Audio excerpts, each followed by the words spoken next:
Nos vamos a Congreso. ¡Qué Juan sorpresa! Esteban, en ambas encuestas el Pacto Histórico lidera con el 28.5, esta coalición se quedó con 20 curules hace 4 años cuando sacó el 16.7 de los votos para el caso del Senado.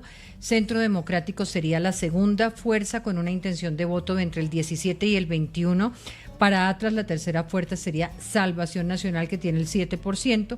Para Guarumo sería el Partido Liberal con 7.8%.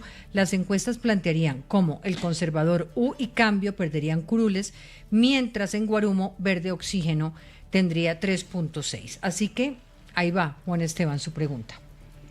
Sí, pues ya le hemos hablado un poquito, pero la pregunta sería, solo tenemos 2 encuestas que hablan del Congreso, pero uno podría empezar a prever, estas encuestas sirven para saber cómo puede quedar el Congreso, por lo menos el Senado, o es realmente imposible saberlo. Yo creo que el gran problema con el Congreso de la República es que los partidos ya dejaron de ser, los partidos políticos quiero decir, dejaron de ser los que seleccionaban los candidatos. Uno ahora al Congreso vota por personas, como antes votaba por los candidatos a la presidencia, no vota por partidos. Ahora ya casi ni siquiera, pues claro, va a haber 2 listas cerradas, pero uno casi que no vota por partidos. En este caso, pues está la lista del Centro Democrático y la del Pacto Histórico, que se puede votar por partidos, pero la gran mayoría de los votos, no sé si Tomás y Camilo, que saben mucho más de encuestas, puedan decirme al respecto, pero mi impresión es que, ya lo señalaba Camilo, no se pregunta por los candidatos al Congreso, se pregunta por los partidos, y eso es como una disonancia con la gente que termina votando. Yo voto por aquella congresista que sabe hacer oposición, yo voto por aquel congresista que me puede representar en mis intereses particulares, nunca por un partido, y eso hace tan difícil. Claro, y eso hace tan difícil también los del clientelismo, eso es lo que hace tan difícil poder predecir el resultado. ¿Eso a qué va a conducir? A una enorme dispersión y a una muy baja capacidad de gobierno en el próximo gobierno. Yo tengo una lectura un poco distinta, Jorge. Yo creo que es claro que efectivamente la política en general en Colombia se ha venido consolidando alrededor de 2 polos importantes, que son el Centro Democrático y el Pacto Histórico. Y eso se ve reflejado en los debates presidenciales, pero también en el Congreso. Entonces yo creo que las 2 bancadas más importantes van a ser sin duda alguna esas 2. ¿Cuánto? Yo estoy calculando más o menos que van a estar alrededor de 20 cada uno, 20 el Centro Democrático, 18, 19 el Pacto Histórico. Puedo estar equivocado, pero en esos lados van a quedar 60 para el resto de los partidos. Y ahí efectivamente entra lo que usted señala, y es la clientela en el buen sentido de la palabra, el constituency que llaman en inglés, o sea, el electorado de cada candidato, y va a venir una dispersión. Sin embargo, hay votos que sigue siendo muy disciplinado. Nadie explica de otra manera el que hoy en día el Partido Liberal, que hace 14 años o 16 años no tiene candidato presidencial, no tiene un liderazgo fuerte en el Congreso y no tiene figuras importantes, hoy en día tenga 35 representantes a la Cámara y 14 senadores, siendo el partido en número de parlamentarios más grande que hay en Colombia.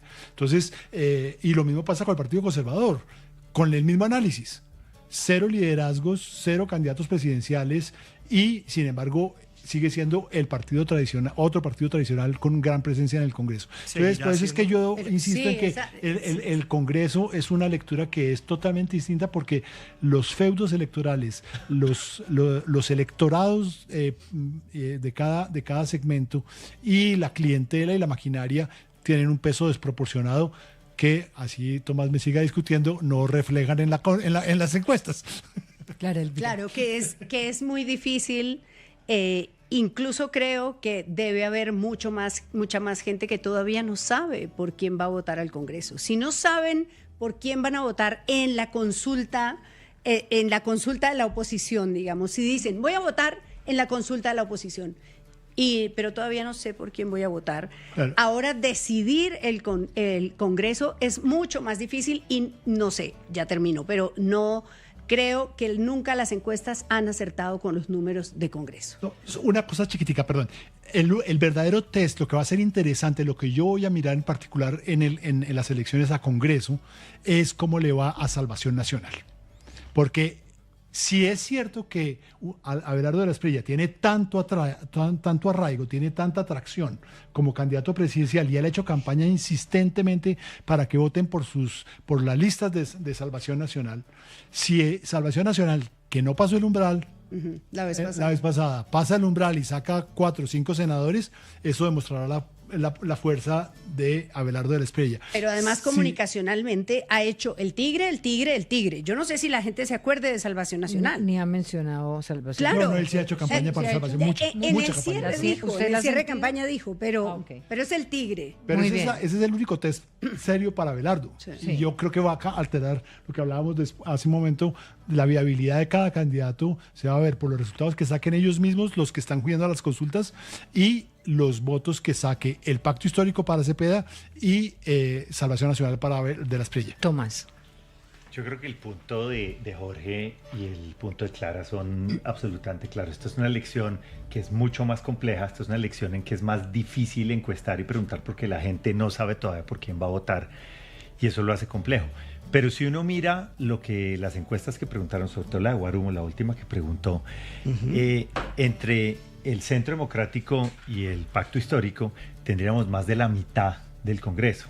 Eso sería un aumento, si yo, digamos, no se reparte exactamente así, pero si ellos tuvieran la mitad del Congreso, hoy tienen la tercera parte entre los dos, ¿no?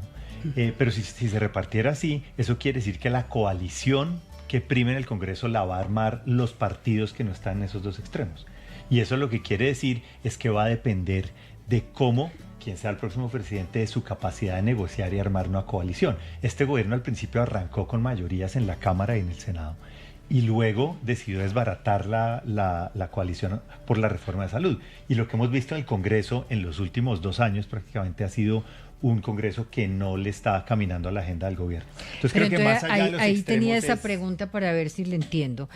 Uno podría prever, como están las cuentas hoy, si eso pasa, por ejemplo, que el 50% quede en manos de Pacto Histórico y de Centro Democrático, e independientemente de si gana un gobierno de derecha o de izquierda el 7 de agosto, no hay una fuerza que logre concentrar mayorías. Usted va a tener que armar una coalición. Entonces, para poder armar esas mayorías, los pequeños son los que van a salir.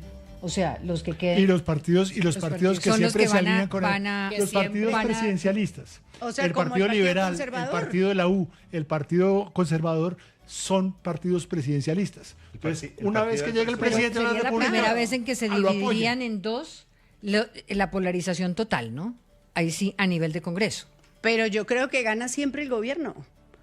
Todos los gobiernos han logrado unas mayorías enormes arrancando el gobierno. Lo que pasa es que ahorita Petro lo dinamitó, pero Pastrana, Uribe, todos lograron unas coaliciones grandes arrancando porque es que tienen la chequera. Yo me pregunto y aventuro, Diana, que quienes hicieron parte del actual Congreso de la República y están buscando su reelección, tanto en Cámara como en Senado, les va a costar mucho, a menos que estén en la lista del Pacto Histórico, lograr reelegirse. Porque ellos sí van a cargar, digamos, el presidente, claro que tiene teflón. Yo me atrevo a decir incluso que Iván Cepeda tiene teflón. Se le ha criticado muchísimo que no rechazó el régimen de Venezuela, que no ha rechazado la corrupción del Pacto Histórico, tiene su propuesta de la ética, pero que eso logre bajar al nivel de los congresistas, yo lo veo muy difícil. De hecho, aquellos congresistas que yo diría que es probable que se reelijan, por ejemplo, de la Alianza Verde, son aquellos que se voltearon y le empezaron a hacer una oposición al gobierno nacional. No quiero mencionar nombres, pero yo creo que todos los tenemos en la cabeza. Aquellos que se eligieron al Congreso en el oficialismo actual, pero que ahora son de oposición, son los que tienen más probabilidad de reelegirse. Rápidamente, sobre el tema de gobernabilidad. El próximo presidente va a tener gobernabilidad. Va a tener gobernabilidad porque va a tener seguramente uno de esos bloques sea del Pacto Histórico o del Centro Democrático apoyándolo, y constituirá una mayoría con el 60% de los 60 otros senadores que son del Partido Liberal, del Partido Conservador, de la U, de Cambio Radical, que van a hacer una alianza inicialmente, y porque todos esos partidos son partidos presidencialistas. El presidente que salga lo vamos a apoyar. Yo en cambio no creo, Jorge, que haya tanto castigo para los congresistas, porque nadie tiene en cuenta los votos. Esto no es Estados Unidos y no hay circunscripción de voto uninominal. Aquí es por lista, y entonces nadie sabe ni quién es su candidato, ni cómo votó. No saben por quién van a votar, van a saber cómo votaron la semana pasada. Ese argumento de que va a tener gobernabilidad el próximo gobierno puede ser cierto si gana el oficialismo, si gana Iván Cepeda la presidencia. No creo que sea cierto pero si gana la oposición. No, ¿por qué? Si de todas formas tendríamos el mismo número, si se estuviera no necesariamente, dividiendo. porque muchos de los que hoy en día están en el Congreso, pues al Congreso, se presentan como candidatos de oposición al gobierno actual. Y yo diría que es muy improbable que ellos se vayan a voltear después.